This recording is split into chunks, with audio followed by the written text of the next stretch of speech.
प्रमद बर'नि दिनाव बे बोसोरथाम बोसोरब्रै जाबाय बेखिनि दिनावनो नैबे लामाया मोनसे एग्जाम्पल बिटिआर काउन्सिला गावनो माखासे आसनि तयार खालामनो हायो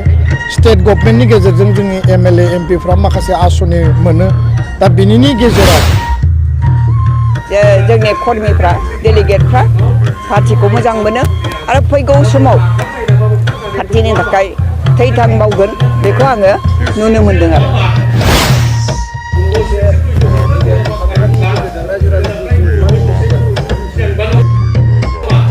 मेसेजआथ' फैगौ समाव जोंहा हाग्रामा महिलारिखौ मोनोबा जोंहा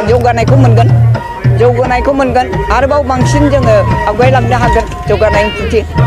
हाग्रामा महिलारा जे सृष्टि खालामबाय बिनि बादैबो जोंहा आरोबाव रायजो राजाया मा लुबैदों बिनि सायाव सोनारनानै जोङो जौगानायखौ लाबोनो हागोन लाइमोनफ्रा बिपिएफआव जगदान खालामदों मोजां मोननानैनो खालामदों बिथांमोना माने जे बे वेबखौ नुदों आरो बिसोरो स्टुडेन्ट अर्गेनाइजेसननि साफा माने कर्मी बिसोरो बे हिसाबै माने बिस्राबो मोनदांनाय दं सानखांनाय दं सानखाङै हयै माने बबेथिं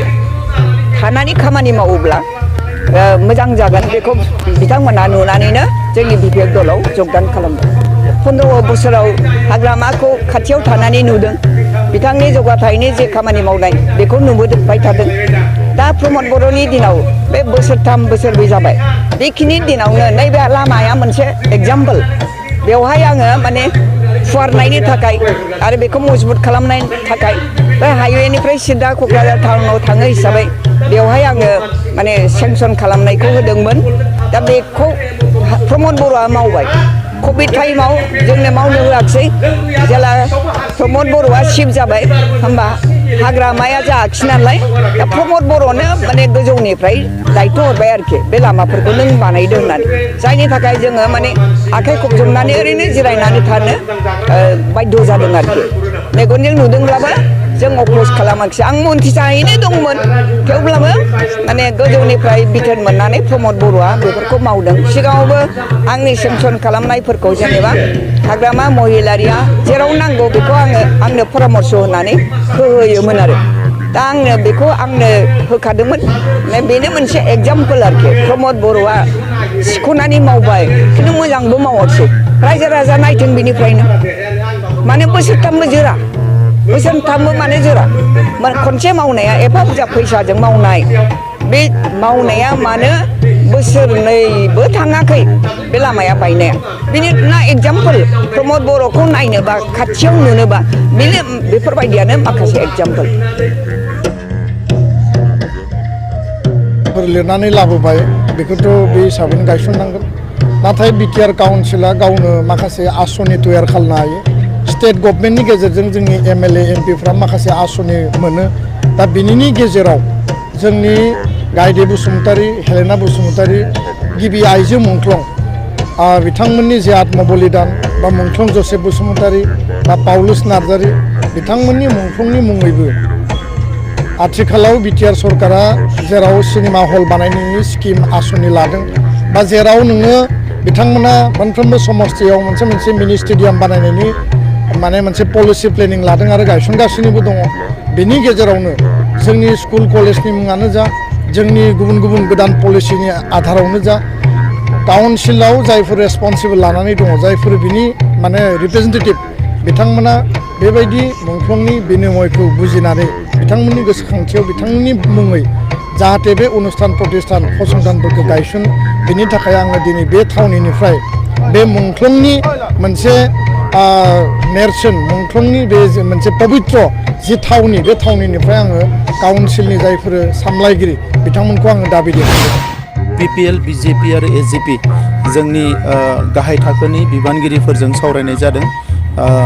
बिजेपिनि शक्ति केन्द्र जोंनि इउपिपिएल आरो एजिपिनि प्राइमारि दा फैगौ बाइ इलेक्सनखौ लानानै ग्रासरुट लेभेलाव गोबां खामानि मावगासिनो दङ दा बिथांमोननि मावनायनि खौरांखौ लानो थाखाय दिनै मेलखौ लिंदोंमोन आरो बिनिफ्राय मिथिबाय जे जोंनि बे मोनथाम दोलोनि बिबानगिरिफ्रा मावथिफ्रा जोबोद गोख्रोङैनो खामानि मावगासिनो दङ आरो नैबे बाइ इलेक्सनखौ स्पेसियलि बड'लेण्ड ओनसोलाव गोजोन फैनाय बयबो मोजाङै रायजो जानो हानायनि जि मोनसे थासारि फैबाय आरो जौगानायनि हाबाफारिफ्रा जेरैबायदि गोख्रोङै सोलिगासिनो दङ बेखौ नोजोर बोनानै बयबो जोंनि जि बिजाथि UPPLनि बिजाथि एबा मोनथाम दोलोनि जयै फसंनाय बिजाथि बेखौ गोबां भटआव देरहाहोनो थाखाय बयबो जानजि खाफ्रादों आरो बे गासैबो थासारिखौ नुनानै जोंबो गोजोननाय मोन्दों। गमामायैनो एबार बाइ इलेक्सनाव जोंनि बिजाथिया फिन खेबसेबाव 50,000निख्रुइ बांसिन मार्जिन भट लानानै देरहागोन। सरकाराव যিবিলাক ডাইৰেক্ট ৰিক্ৰুটমেণ্ট এইবিলাক BTR অঞ্চলতো হৈছে আৰু আমাৰ যিখিনি পোষ্ট আছে এই পোষ্টখিনি আমি আমাৰ নিজৰ প্ৰক্ৰিয়াৰে আমাৰ CSB আছে চেণ্ট্ৰেল চিলেকশ্যন বৰ্ড ইয়াৰ দ্বাৰা আমি ইণ্টাৰভিউ লৈ পেলাই এপইণ্টমেণ্ট দিয়াৰ প্ৰক্ৰিয়া চলি আছে।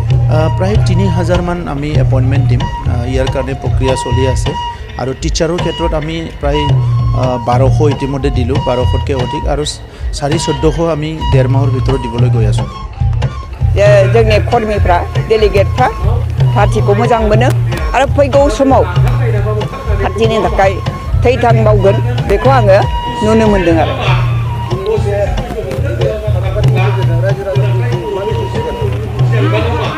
मेसेजआथ' फैगौ समाव जोंहा हाग्रामा महिलारिखौ मोनोबा जोंहा जौगानायखौ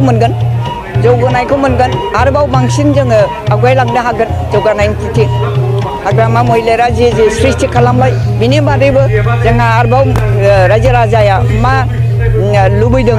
बिनि सायाव सोनारनानै जोङो जौगानायखौ लाबोनो हागोन। लाइमोनफ्रा BPFआव जगदान खालामदों मोजां मोननानैनो खालामदों। बिथांमोना माने जे बे वेबखौ नुदों आरो बिसोरो स्टुडेन्ट अर्गेनाइजेसननि साफा माने कर्मी बिसोरो बे हिसाबै माने बिस्राबो मोनदांनाय दं, सानखांनाय दं, सानखाङै हयै माने बबेथिं थानानै खामानि मावोब्ला मोजां जागोन बेखौ बिथांमोना नुनानैनो जोंनि BPF दलाव जगदान खालामदों। 15 बोसोराव हाग्रामाखौ खाथियाव थानानै नुदों, बिथांनि जौगाथायनि जे खामानि मावनाय बेखौ नुबोबाय थादों। दा प्रमद बर'नि दिनाव बे बोसोरथाम बोसोरब्रै जाबाय, बेखिनि दिनावनो नैबे लामाया मोनसे एग्जाम्पल। बेवहाय आङो माने फुवारनायनि थाखाय आरो बेखौ मजबुत खालामनायनि थाखाय बे हाइवेनिफ्राय सिदा क'क्राझार टाउनाव थाङो हिसाबै बेवहाय आङो माने सेंसन खालामनायखौ होदोंमोन। दा बेखौ प्रमद बर'आ मावबाय। कभिड टाइमाव जोंनो मावनो होआखिसै, जेला प्रमद बर'आ चिफ जाबाय होमबा हाग्रामाया जायाखिसै नालाय दा प्रमद बर'नो माने गोजौनिफ्राय दायथ' हरबाय आरोखि बे लामाफोरखौ नों बानायदो होननानै, जायनि थाखाय जोङो माने आखाइ खबजबनानै ओरैनो जिरायनानै थानो बाध्य जादों आरोखि। मेगनजों नुदोंब्लाबो जों अफस खालामाखिसै। आं मन्थ्रि जाहैनो दंमोन थेवब्लाबो माने गोजौनिफ्राय बिथोन मोननानै प्रमद बर'आ बेफोरखौ मावदों। सिगाङावबो आंनि सेंसन खालामनायफोरखौ जेनेबा हाग्रामा महिलारिया जेराव नांगौ बेखौ आंनो परामर्श होनानै होयोमोन आरो। दा आंनो होखादोंमोन। बेनो मोनसे एग्जाम्पोल आरोखि। प्रमद बर'आ सिख'नानै मावबाय खिन्थु मोजांबो मावाखिसै। रायजो राजा नायथों बिनिफ्रायनो माने बोसोरथामबो जोरा, बोसोरथामबो माने जोरा। खनसे मावनाया एफा बुरजा फैसाजों मावनाय, बे मावनाया मानो बोसोरनैबो थाङाखै बे लामाया बायनाया। बेनि ना एग्जाम्पोल प्रमद बर'खौ नायनोबा खाथियाव नुनोबा बेफोरबायदियानो माखासे एग्जाम्पोल। लिरनानै लाबोबाय बेखौथ' बे हिसाबैनो गायसननांगोन।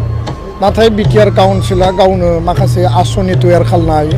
स्टेट गभर्नमेन्टनि गेजेरजों जोंनि MLA MPफ्रा माखासे आसनि मोनो। दा बिनिनि गेजेराव जोंनि गायदे बसुमतारी, हेलेना बसुमतारी, गिबि आइजो मुंख्लं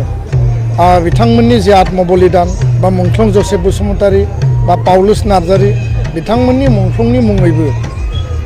आथिखालाव BTR सरकारा जेराव सिनेमा हल बानायनायनि स्किम आसनि लादों बा जेराव नोङो बिथांमोना मोनफ्रोमबो समस्थियाव मोनसे मिनि स्टेडियाम बानायनायनि माने मोनसे पलिसि प्लेनिं लादों आरो गायसनगासिनोबो दङ। बेनि गेजेरावनो जोंनि स्कुल कलेजनि मुङानो जा, जोंनि गुबुन गुबुन गोदान पलिसिनि आधारावनो जा, काउन्सिलाव जायफोर रेसपन्सिबल लानानै दङ, जायफोर बिनि माने रिप्रेजेन्टेटिभ बिथांमोना बेबायदि मुंख्लंनि बिनिमयखौ बुजिनानै बिथांमोननि गोसोखांथियाव बिथांमोननि मुङै जाहाथे बे अनुस्थान प्रतिष्ठान फसंथानफोरखौ गायसनो, बिनि थाखाय आङो दिनै बे थावनिनिफ्राय बे मुंख्लंनि मोनसे नेरसोन मुंख्लंनि बे मोनसे पबित्र जि थावनि बे थावनिनिफ्राय आङो काउन्सिलनि जायफोर सामलायगिरि बिथांमोनखौ आङो दाबि दैखांदों। PPL BJP आरो AGP जोंनि गाहाय थाखोनि बिबानगिरिफोरजों सावरायनाय जादों। BJPनि शक्ति केन्द्र, जोंनि UPPL आरो AGPनि प्राइमारि दा फैगौ बाइ इलेक्सनखौ लानानै ग्रासरुट लेभेलाव गोबां खामानि मावगासिनो दङ। दा बिथांमोननि मावनायनि खौरांखौ लानो थाखाय दिनै मेलखौ लिंदोंमोन आरो बिनिफ्राय मिथिबाय जे जोंनि बे मोनथाम दोलोनि बिबानगिरिफ्रा मावथिफ्रा जोबोद गोख्रोङैनो खामानि मावगासिनो दङ आरो नैबे बाइ इलेक्सनखौ स्पेसियेलि बड'लेण्ड ओनसोलाव गोजोन फैनाय बयबो मोजाङै रायजो जानो हानायनि जि मोनसे थासारि फैबाय आरो जौगानायनि हाबाफारिफ्रा जेरैबायदि गोख्रोङै सोलिगासिनो दङ बेखौ नोजोर बोनानै बयबो जोंनि जि बिजाथि UPPLनि बिजाथि एबा मोनथाम दोलोनि जयै फसंनाय बिजाथि बेखौ गोबां भटआव देरहाहोनो थाखाय बयबो जानजि खाफ्रादों आरो बे गासैबो थासारिखौ नुनानै जोंबो गोजोननाय मोन्दों। गमामायैनो एबार बाइ इलेक्सनाव जोंनि बिजाथिया फिन खेबसेबाव 50,000निख्रुइ बांसिन मार्जिन भट लानानै देरहागोन।